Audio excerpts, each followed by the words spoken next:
This is HOA boardroom battles. The theft was petty and her meltdown was not. You do not need to understand it, you need to comply. Colleen Harper shouted that I was not allowed to dispute her. That was disrespect. She was standing on my porch with a portable printer balanced on her forearm, already spitting out a fresh violation notice, while I held my phone with the polite dispute email I had just sent 20 minutes ago, still open on the screen. The ink was not even dry on the page and she was already waving it in my face, telling me I owed $300 in accusation fees for refusing to cooperate with the investigation. I am a mechanic. I work long shifts at a shop off Culebra Road, and I come home to Pine Hollow Property Owners Association every night hoping for quiet. That was not happening. Colleen Harper was the events director for the HOA, which apparently meant she had the authority to print threats on demand and deliver them personally. She slapped the notice against my chest and I caught it before it fell. "What am I being accused of?" I said. "Theft," she said. "Community property. Storage closet keys. Someone took them and you are the only one with a history." "I do not have a history," I said. She smiled. "You do now." That was how it started. Packages had been disappearing from porches all over Pine Hollow for weeks. I had lost 2 deliveries myself, both small items, nothing expensive but annoying. I filed a report with management and asked if we could get better lighting near the mailbox cluster. 3 days later, Colleen showed up at my door with a stack of printed complaint forms, all identical templates with different names typed in, claiming I had been seen loitering near other units and acting suspicious. The forms were dated the same day, printed on the same printer, with the same font and spacing. It was obvious they were fake, but she waved them like they were legal documents. "I am speaking for the community," she said. That was her catchphrase. She said it every time someone questioned her. I told her I did not take anyone's packages, and I certainly did not steal HOA property. She said the storage closet near the mail kiosk had been broken into and the padlock keys were missing. She said my unit was the closest to the closet, and I was the only one who filed a complaint about missing packages, which she said was classic thief behavior, trying to cover my tracks. I asked to see the forms up close. She pulled them back and said they were confidential. I asked who signed them. She said the residents preferred to remain anonymous because they were afraid of retaliation. I said that was convenient. She said if I did not pay the $300 by Friday, she would file a lien against my unit and report me to the police for theft and trespassing. I am rebuilding my finances after a bad year. I cannot absorb bogus fees. I told her I would dispute the charges through the portal, and I expected a fair review. She laughed. She said the portal was for record keeping, not for arguing. She said I could upload whatever I wanted, but it would not change the outcome. The next morning, I logged into the resident portal and uploaded a PDF with my dispute. I included a timeline of my work schedule, showing I was at the shop during the times the thefts occurred. I included screenshots of my own missing package reports. I included a photo of my doorbell camera showing my porch empty during the hours Colleen claimed I was loitering. I saved everything, downloaded a copy, and logged out. I felt better. I had proof. I had a paper trail.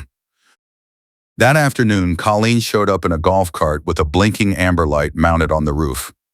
It crawled up the street at about 3 miles per hour and stopped in front of my unit. She got out holding a clipboard in a clear sleeve, the kind you see at construction sites.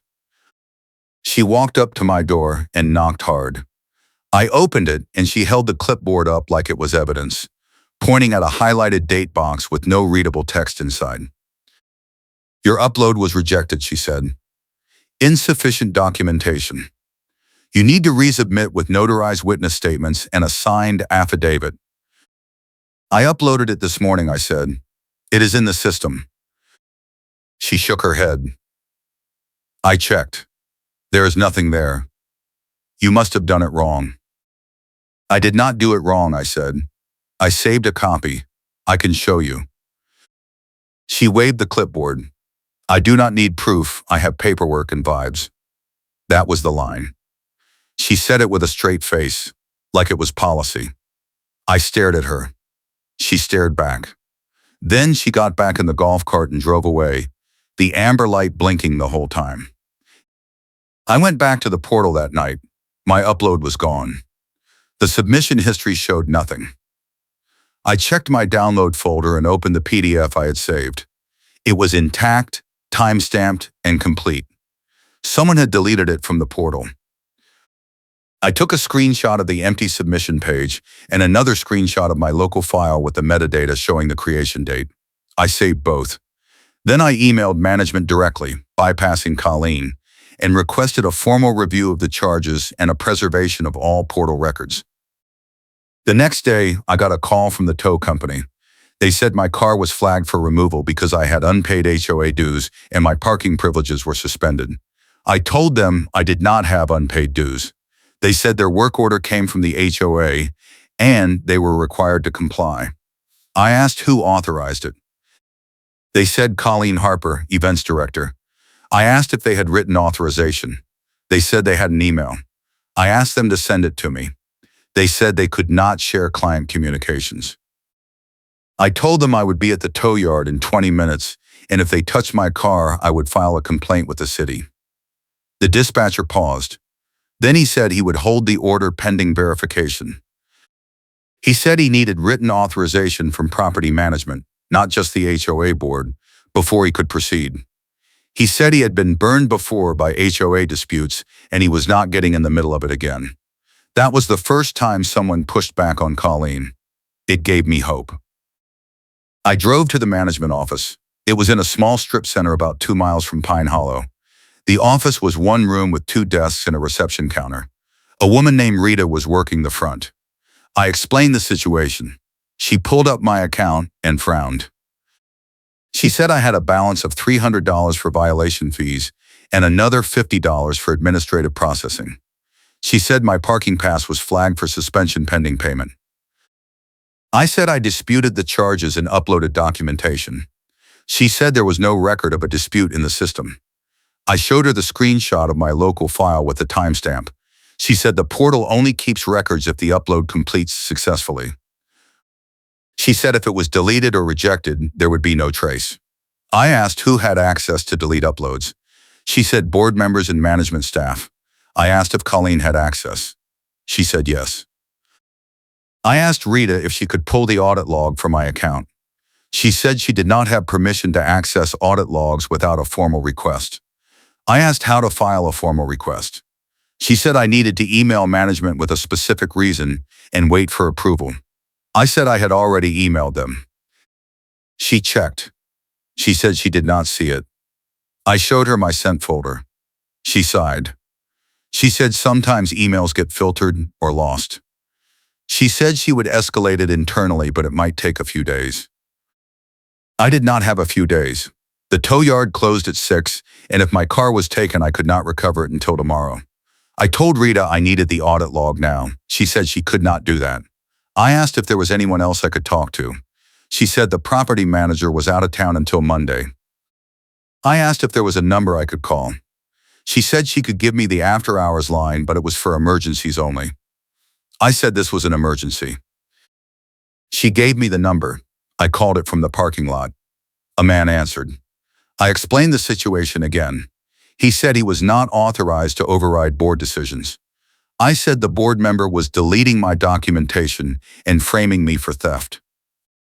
He said that was a serious accusation and I should file a formal complaint. I said I was trying to file a formal complaint and the system kept blocking me. He said he would make a note and someone would follow up on Monday.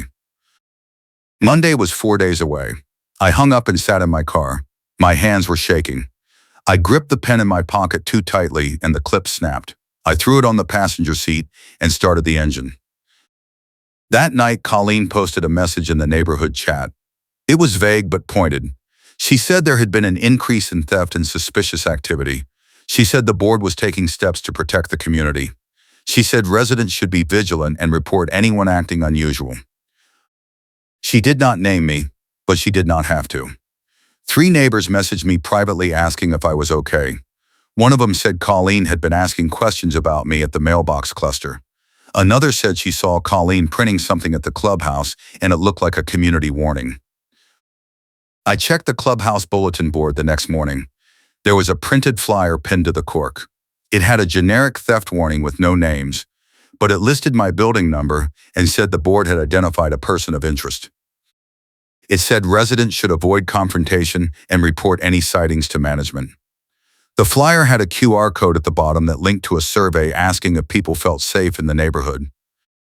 I took a photo of the flyer and walked back to my unit. Colleen was waiting outside my door. She had the golf cart parked in the guest spot with the amber light blinking. She was holding a laminated policy sheet. She waved it at me without letting me read it. "You cannot park in guest spots," she said. "I am not parked in a guest spot," I said. "My car is in my assigned space." She pointed at the cart. "This is a guest spot. You are blocking access." "That is your cart," I said. She ignored me. She said I needed to move my car immediately or she would have it towed. I said I was not moving anything until I got a written explanation of the charges and a copy of the audit log. She said I was being uncooperative and she would add that to the complaint file. She took out her phone and started recording. "This resident is refusing to comply with HOA policy," she said into the camera. "He is blocking guest access and threatening board members. I am documenting this for legal purposes." "I am not threatening anyone," I said. "I am asking for documentation." She kept recording.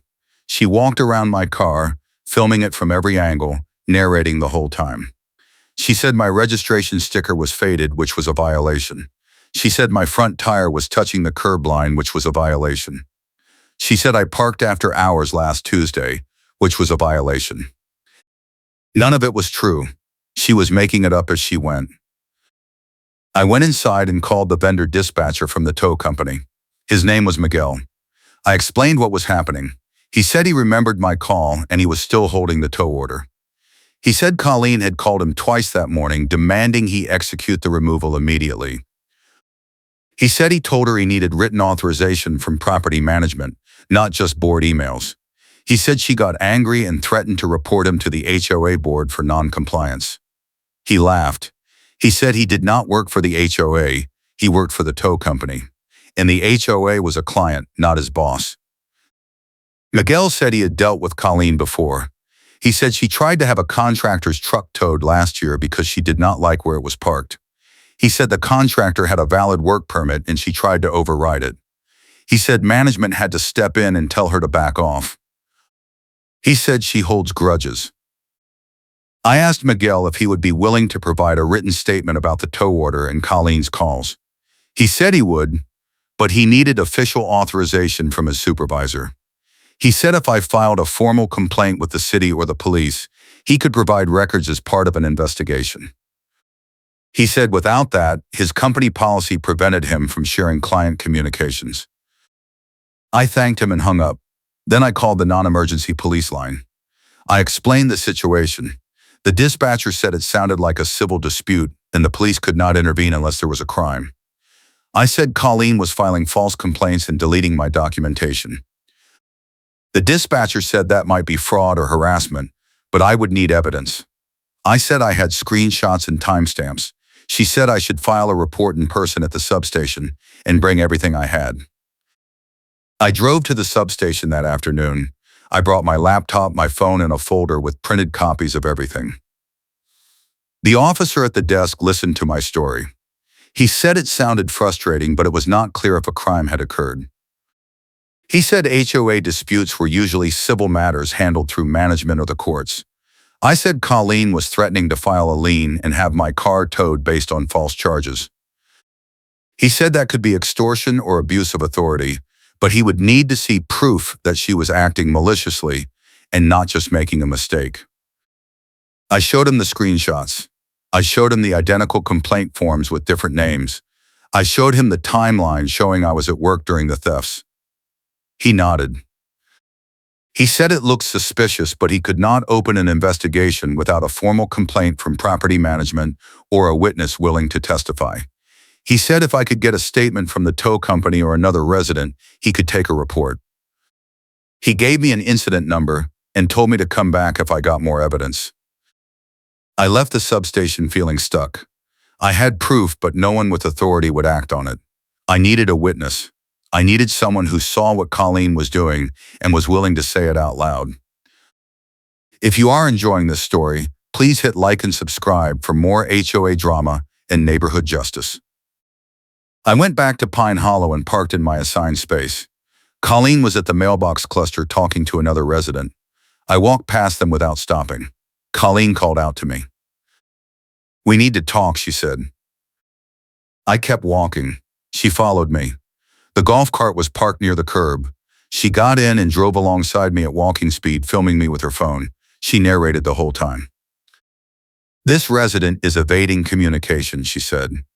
"He refuses to address the theft allegations. He is creating a hostile environment." I stopped and turned to face her. I said I was not evading anything. I said I had filed a dispute and she deleted it. I said I had documentation and she was blocking access to the audit log. I said I wanted a formal hearing with witnesses and recorded testimony. She smiled. "You do not get to make demands. I am speaking for the community." I asked her to name one person from the community who actually signed a complaint. She said the complaints were confidential. I asked her to show me the storage closet and the broken lock. She said it was already repaired and the evidence was gone. I asked her who repaired it. She said a vendor. I asked for the vendor's name and invoice. She said that was internal HOA business and none of my concern. I asked her point blank if she took the keys. She stared at me. Then she laughed. "Why would I steal from myself?" she said. "That does not make sense." I said a lot of things she did not make sense. She said I was being hostile, and she was documenting it. She held up her phone and took a photo of me. Then she drove away in the cart, the amber light blinking the whole time. That night I got an email from management. It said my dispute had been reviewed and denied. It said the board determined I had failed to provide adequate documentation and the charges would stand. It said I had 5 business days to pay, or they would proceed with collections and a lien filing. The email was signed by Rita, but the wording sounded like Colleen. I replied asking for the audit log and a copy of the board's review notes. I got an automated response saying the office was closed and someone would respond within 2 business days. I could not wait 2 business days. I needed to act. I called Miguel again. I asked if he had spoken to his supervisor about providing a statement. He said his supervisor wanted to stay out of it unless there was an official investigation. I told him I had an incident number from the police. He said that might be enough. He said he would ask. The next morning, I went to the management office again. Rita was at the desk. I asked to see the property manager. She said he was still out of town. I asked when he would be back. She said Monday. I said I needed access to the audit log today. She said she could not do that without authorization. I said I had filed a police report and I needed the log as evidence. She hesitated. She said she would call the property manager and ask. She called him on speaker. He sounded annoyed. He said he was on vacation and this was not an emergency. I explained the situation. He sighed. He said Colleen had been a problem before, but the board protected her because she organized events and kept residents happy. He said if I wanted to challenge her, I needed to bring it up at the next board meeting. I said the next meeting was 3 weeks away, and she was threatening to tow my car and file a lien before then. He said that was unfortunate, but there was nothing he could do remotely. Rita hung up. She looked at me. She said she could see the audit log on her screen, but she was not supposed to share it. She said if she got caught, she could lose her job. I asked her to just tell me what it showed. She looked around. The office was empty. She turned her monitor toward me slightly. "Your upload was deleted at 4:15 p.m. the day you submitted it," she said. "The user ID matches Colleen Harper. She logged in, accessed your account, and removed the file. Then she marked the submission as incomplete." I took a photo of the screen with my phone. Rita turned the monitor back quickly. "I did not show you that," she said. I thanked her. I asked if she would be willing to testify if this went to a hearing or a lawsuit. She said she would think about it.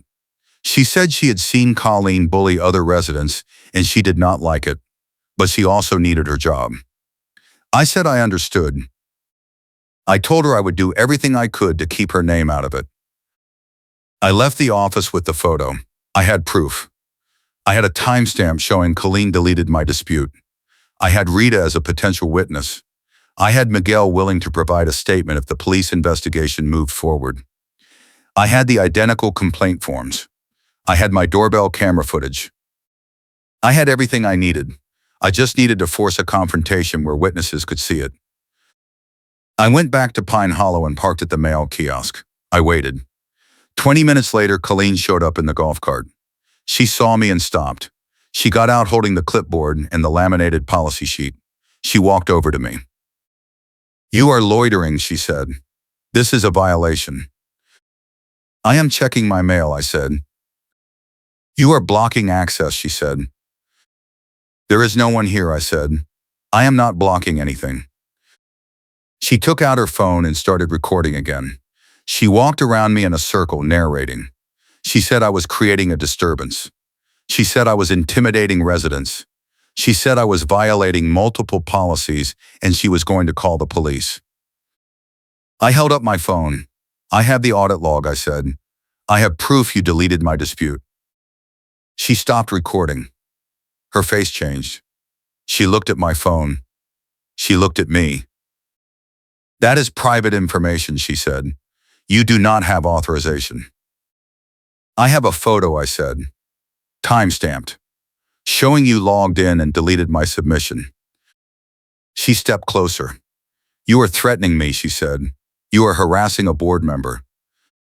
"I am stating facts," I said.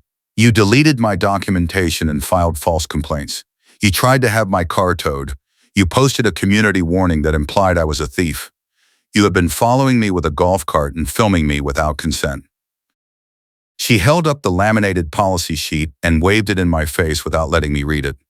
She said I was in violation of multiple community standards and she was going to escalate this to the board and the police. She said I had no proof of anything and she had witnesses who would back her up. "Name one witness," I said. She said she did not need to. She said the complaints spoke for themselves. I asked her to show me the complaints. She said they were confidential. I asked her to show me the signatures. She said the residents signed digitally. I asked for the digital records. She said they were stored securely and I did not have access. I pulled out the folder I had been carrying. I opened it and showed her the printed copies of the identical complaint forms. I said they were all printed on the same day, same printer, same format, different names. I said the fonts matched. I said the spacing matched. I said the metadata showed they were created from the same template file. I said it was obvious she made them up. She grabbed for the folder. I pulled it back. She said I was tampering with evidence. I said the evidence was fake. She said I was delusional. She said she was going to file a restraining order. She said she was going to have me removed from the property. She said she was going to contact the police and press charges for harassment and intimidation. A neighbor walked up to the mailbox cluster.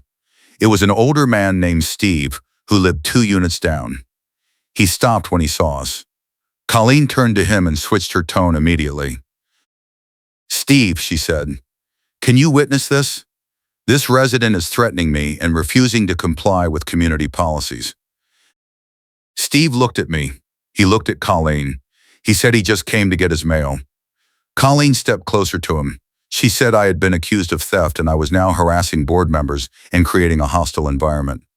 She said she needed him to provide a statement supporting the board's actions. Steve looked uncomfortable. He said he did not know anything about thefts. He said he had not seen me do anything wrong. Colleen said that was fine. She just needed him to confirm that I was being aggressive right now. Steve looked at me again. I was standing still, holding a folder, not raising my voice. He shook his head. "I am not getting involved," he said. He grabbed his mail and left. Colleen watched him go. Her face was red. She turned back to me. She said Steve was intimidated by my presence, and that proved her point. I said Steve said he was not getting involved, which was not the same thing. She said I was twisting words. She got back in the golf cart and drove away. I stayed at the mailbox cluster for a few more minutes. I opened my phone and sent the audit log photo to Miguel, to the police incident email, and to the property manager.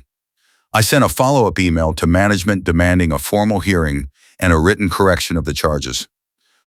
I saved copies of everything. That afternoon, I got a call from the property manager. He said he was cutting his vacation short and coming back to the office on Monday. He said he had seen my emails and the audit log photo. He said he was concerned about the situation and he wanted to meet with me and Colleen together to resolve it. I said I wanted a witness present. He said Rita could sit in. I said I wanted Miguel from the tow company there too. He said he would arrange it. Monday morning, I went to the management office. Rita was at the desk. The property manager was in the back room. Colleen arrived 10 minutes later. She walked in holding the clipboard and the laminated sheet. She saw me and stopped. She looked at the property manager. "Why is he here?" she said. "We are having a meeting," the property manager said. "Everyone sit down." We sat. The property manager, whose name was Greg, opened a folder. He said he had reviewed the documentation I provided. He said he had also reviewed the portal audit log and the complaint forms.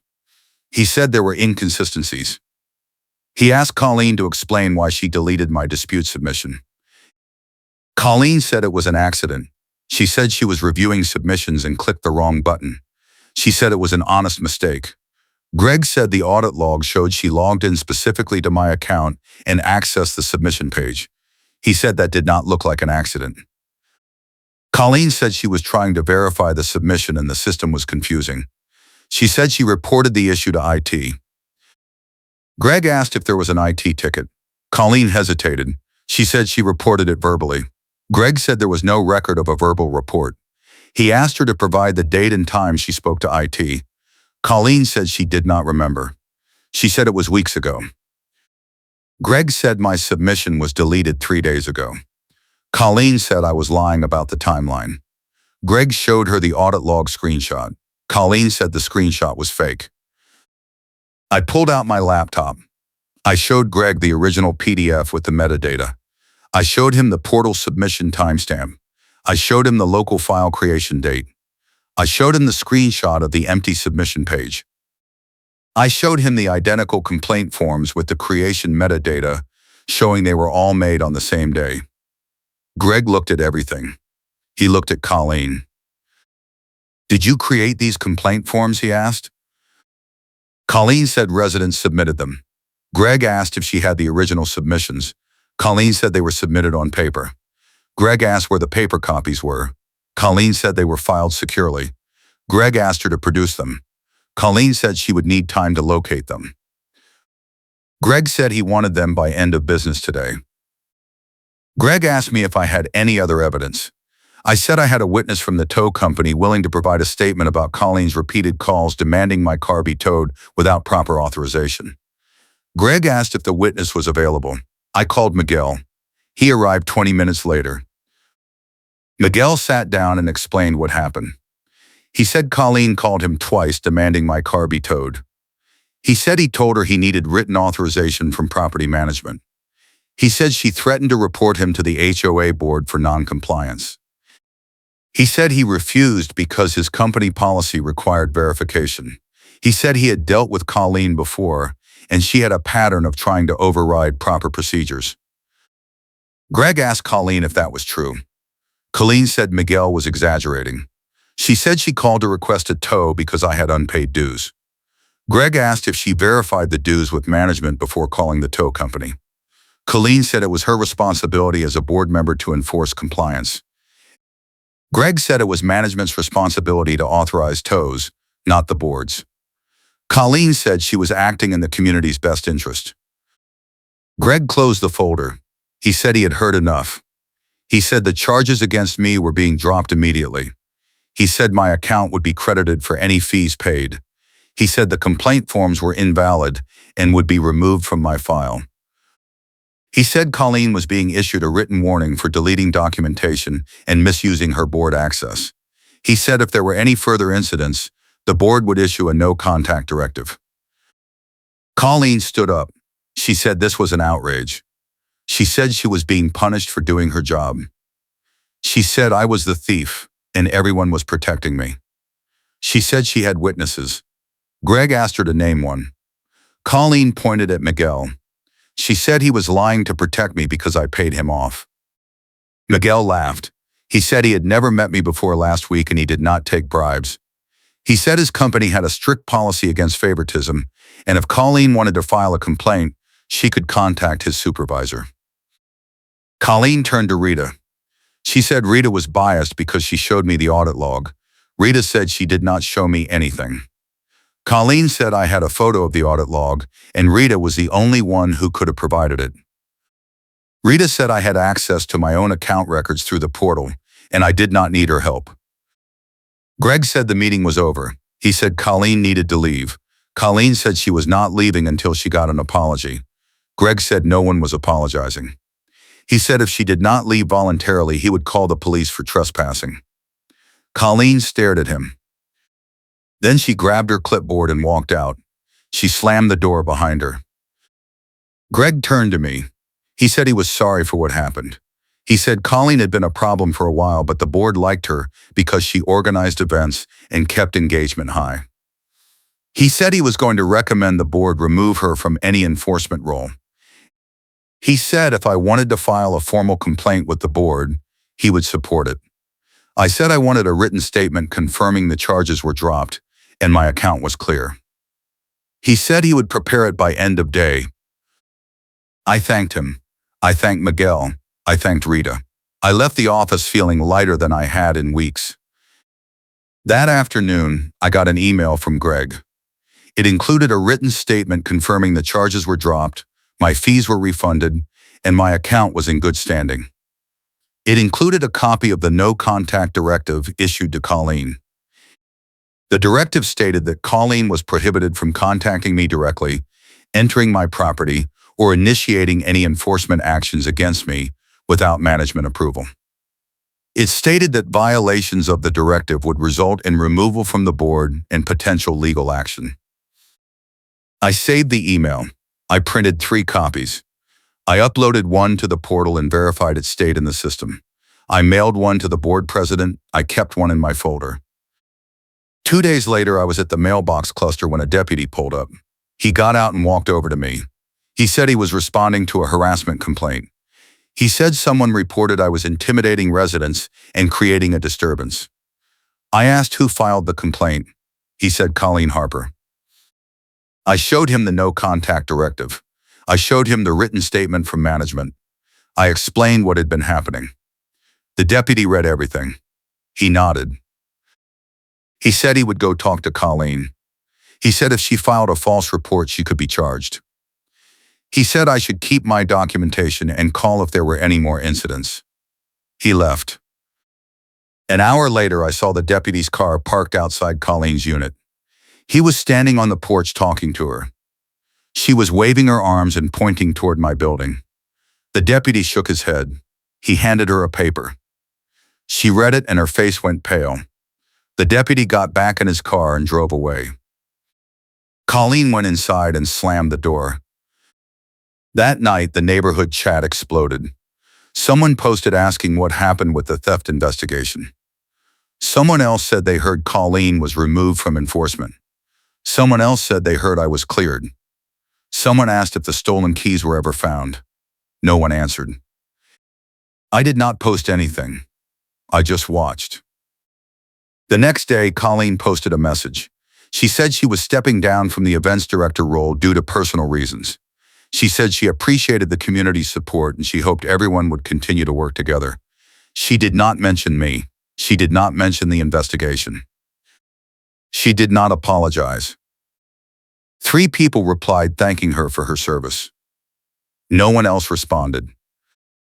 A week later, I was walking to my car when I saw Colleen loading boxes into a truck. She was moving out. I did not say anything. I just walked past. She saw me and looked away. The golf cart was parked in the driveway with the amber light unplugged and the battery dead. A month later, I got a letter from the HOA board. It was an apology. It said the board had conducted a review of the theft investigation and determined that enforcement procedures were not followed properly. It said they were implementing new policies to prevent similar issues in the future. It said they appreciated my patience and cooperation. The letter also mentioned that the storage closet keys were found. They were in Colleen's unit during the move-out inspection.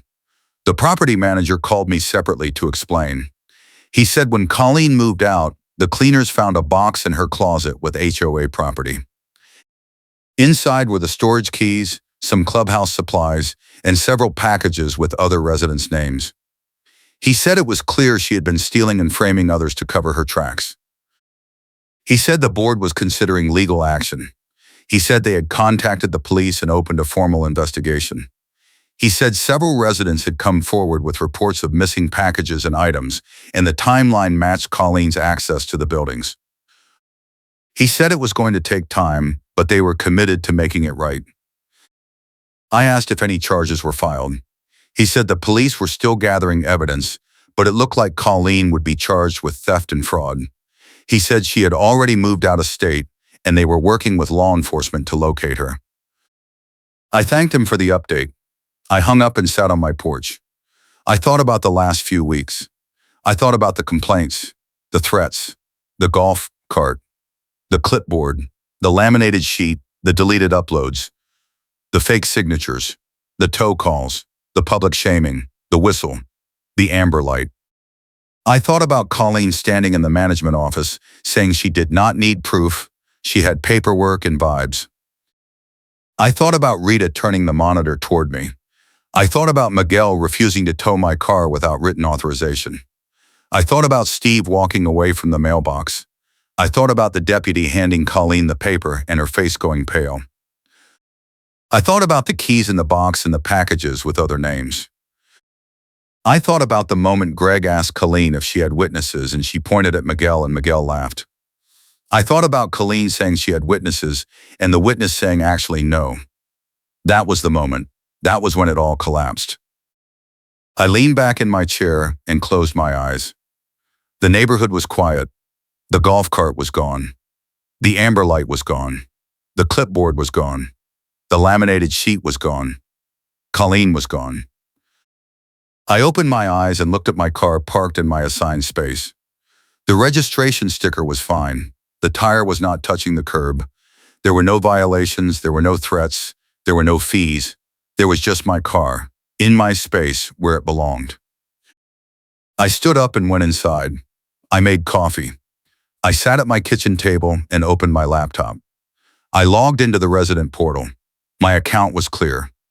My submission history showed the dispute I uploaded, time-stamped and intact. The complaint forms were gone. The fees were refunded. The no-contact directive was filed. I closed the laptop and drank my coffee. I looked out the window at Pine Hollow. The townhouses were quiet. The mailbox cluster was empty. The clubhouse bulletin board had new flyers about a community cleanup and a holiday party. There was no theft warning. There was no person of interest. There was just a neighborhood, getting back to normal. I finished my coffee and got ready for work. I grabbed my keys and my phone. I walked out to my car. I got in and started the engine. I drove out of Pine Hollow and headed toward Culebra Road. The sun was coming up. The traffic was light. The radio played something quiet. I turned it up and drove. Thanks for watching, and I will be back soon.